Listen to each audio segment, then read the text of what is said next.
bienvenue à tous et merci de nous rejoindre dans votre émission Les Nouvelles du Pays. Cette semaine, nous vous amenons à la redécouverte d'un des patrimoines naturels de Guinée. Le Niger ou Djoliba, vous en avez certainement entendu parler. Il s'agit du fleuve situé à Farana, dans la partie centrale du pays. Il est le troisième fleuve du continent après le Nil par sa longueur et prend sa source exactement dans la sous-préfecture de Kobikoro. Avec plus de 4000 km, c'est le plus long fleuve de la Guinée qui traverse 9 pays avant de se verser dans l'océan Atlantique vers le Niger. Cet important cours d'eau, autrefois source de bonheur et de fierté des habitants du Sankara, est de nos jours sous l'emprise des actions anthropiques de l'homme. Fort malheureusement, cette situation impacte dangereusement sa survie de nos jours. Constat encore regrettable, ce sont les mesures limitées de l'État guinéen qui sont loin d'être concrètes sur le terrain. Et surtout, le refus de certains citoyens de prendre conscience de leurs actions néfastes sur la nature. La peur au ventre, ceux qui sont conscients à date des menaces réelles qui pourraient conduire à la disparition du fleuve Niger, partagent leurs préoccupations dans ce reportage grand format signé Samali Kamara. Autrefois source de bonheur pour les riverains à qui il procure presque tout, le fleuve Niger n'est plus que l'ombre de lui-même aujourd'hui. Très attrayante par la végétation dense qui lorgnait ses rives, ajoutée à son importante quantité d'eau durant toute l'année, ce fleuve était une véritable fierté pour tous les Guinéens, notamment ceux de Farana. Pour les personnes âgées de cette époque, c'est d'un passé glorieux dont ils se souviennent de ce cours d'eau affectueusement appelé le Djoliba. C'était agréable de naviguer sur le fleuve Niger. Je me souviens très bien, à côté du fleuve Niger, à quelques 1 kilomètre d'ici, il y a un lac qu'on appelle Toro. Ce lac ne tarissait jamais. Il y avait beaucoup de poissons, puisque le poisson remontait pendant la période d'inondation. Le Djoliba était entouré de chaque côté d'une grande forêt. Nul ne pouvait oser aller se permettre d'aller couper un arbre ou faire des bêtises le long ou dans ses fleuves. À notre enfance, personne n'avait le courage de se rendre seul à certains endroits qui longent le Djoliba. Paix à l'âme de Sékou Touré. Il a entretenu et protégé ses fleuves tout le long de sa vie. Après son décès, le Djoliba s'est affaibli et il n'y a plus eu de protection. Dérobé progressivement de sa splendeur, l'emblématique fleuve Niger n'existe pratiquement plus que par son nom. Année après année, le niveau du cours d'eau baisse de façon drastique, laissant place au sable d'un côté et les ordures de tout genre de l'autre, chose qui affecte sérieusement ceux ou celles qui l'ont connu autrefois avec toutes les caractéristiques d'un grand cours d'eau. C'est du moins ce que révèlent certains témoins de l'histoire. On a beaucoup de regrets pour le fleuve Niger. On a même des soucis. Si ce fleuve-là ne va pas tarir, s'il tarissait, ce serait une catastrophe, non seulement pour la Guinée, mais aussi pour tous les pays africains de l'Afrique occidentale que ce fleuve arrose. De grands dirigeants venaient ici à cause du Djoliba. Grâce aux belles initiatives du président Sékou Touré. Quand il venait, il se rendait jusqu'au niveau de la source pour regarder le fleuve. Ensuite, il se rendait dans le centre-ville de Farana pour observer davantage le fleuve Djoliba. Cela s'est passé ici.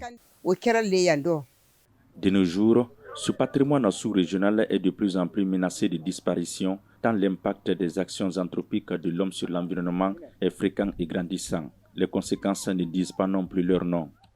Pour moi, au-delà des aspects techniques développés par les techniciens, en tant que ONG, c'est d'abord l'ignorance des populations face aux dangers que leur action cause à l'existence du fleuve Niger. L'utilisation des herbicides et des pesticides, la coupe abusive des bois.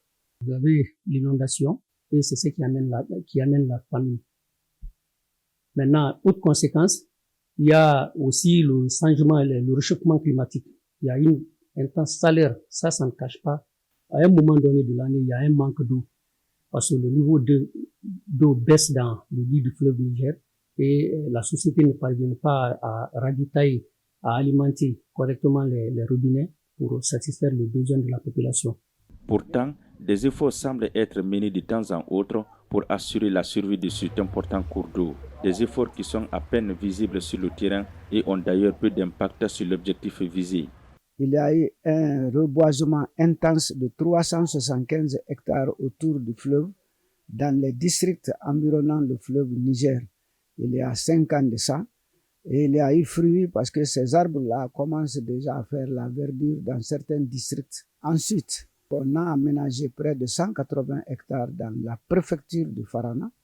Et ces bas-fonds-là, à présent là, ont fait que les attaques, le débroussaillement, la destruction des arbres dans les montagnes, ça a arrêté un peu autour de ces districts qui ont eu des bas-fonds aménagés. Le même DREJ a essayé de prendre en main certaines occupations de la couche féminine pour les potagers, les jardinages et aussi pour les hommes, la reprise de certaines plantations. L'année dernière, nous avons bénéficié 42 hectares pour la préfecture de Farana qui concernait les zones dégradées, les cours d'eau qui se jettent dans le fleuve Niger. À date, nous avons élaboré aussi des fiches de suivi qui sont non seulement au niveau des chefs cantonnements, mais aussi au niveau des chefs sections. Et les inspecteurs ont bénéficié le téléphone, les tablettes pour pouvoir remonter les informations au niveau des BSD à Conakry pour centraliser toutes ces données. Selon les experts en la matière, il existe encore des moyens idoines pouvant permettre de sauver le fleuve Niger. Il faut d'abord arrêter les actions anthropiques, la fabrication de briques, la pêche sauvage et l'exploitation sauvage de la flore et même l'abattage anormal de la faune. Donc, deuxièmement, c'est un reboisement intensif, illimité qu'il faut entreprendre. L'État, à travers le ministère de l'Environnement et du Développement durable, est en train de mener assez d'efforts pour restaurer l'écosystème du fleuve Niger. La dernière fois, nous étions à Conakry pour renforcer la capacité des chefs de section et à notre tour, nous avons renforcé la capacité des chefs cantonnements qui sont directement liés à ces zones reboisées. Nous allons tenir des séances de sensibilisation dans les collectivités, dans les communautés, non seulement pour la protection de ces zones reboisées, mais aussi pour la gestion des ordures qu'on déverse dans les cours d'eau. Si l'ancienne génération se souvient encore des avantages tirés de ce cours d'eau, alors que celle d'aujourd'hui peine à en tirer profit, tout porte à croire que ça ne pourrait pas être le cas pour les générations futures. Pour éviter un tel scénario qui n'arrangerait d'ailleurs personne, la sonnette d'alarme est encore tirée. Au gouvernement, aux personnes de bonne volonté, aux ONG, pour que chacun se lève pour sauver ce fleuve Niger. Fleuve Niger qui sous-tendait, n'est-ce pas, les mœurs et coutumes à Farana, qui était un tout pour Farana. Au niveau de la pêche, au niveau des activités, ce fleuve-là était très important pour Farana. Il se meurt aujourd'hui. Il n'est plus rien aujourd'hui. Je t'appelle, je le lance à toute personne de bonne volonté. Nous savons qu'il y a des millions de vies qui sont accrochées à ce fleuve. C'est pourquoi cette année, les autorités locales se sont même retrouvées pour interdire la confection des briques aux abords de ce fleuve-là. Donc cette fois-ci, cette mesure a été respectée et que nous voulons lancer l'appel solennel aux partenaires techniques et financiers, à l'État, vraiment d'appuyer la restauration des berges du fleuve Niger. Parce que c'est un fleuve qui est d'une importance capitale. Aujourd'hui, tout porte à croire que ce sont les actions anthropiques de l'homme sur l'environnement qui sont à la base de la dégradation poussée du fleuve Niger. Malheureusement, certains projets financiers pour la restauration de ce fleuve sont mal exécutés d'une part et de l'autre, force est de reconnaître qu'aucune stratégie de suivi n'est effective par endroit pour atteindre les objectifs visés. Revoir donc l'emblématique fleuve Djoliba où le Niger remettre sa belle robe d'antan paraît plus qu'un rêve qu'une réalité. Pour pallier à d'éventuels remords les années à venir, il est grand temps pour les autorités guinéennes de prendre ce problème à bras le corps avant qu'il ne soit trop tard. Et voilà, de retour sur ce plateau, Samalik, encore une fois, merci de nous rejoindre. Je rappelle que vous êtes l'auteur de ce reportage. Ma première question commence par cela. Comment est-on arrivé à cela, à cette situation que nous sommes en train de vivre avec le fleuve Niger? Bonsoir Hassan et bonsoir à nos aimables téléspectateurs. Selon les informations recueillies et recoupées auprès de plusieurs sources, la dégradation du fleuve Niger a commencé juste après la mort du feu président Ahmed Sékou Touré. Au dire des uns de son vivant, le premier président de la Guinée indépendante avait un regard constant et déterminant à l'égard du fleuve Niger pour assurer bien évidemment sa survie.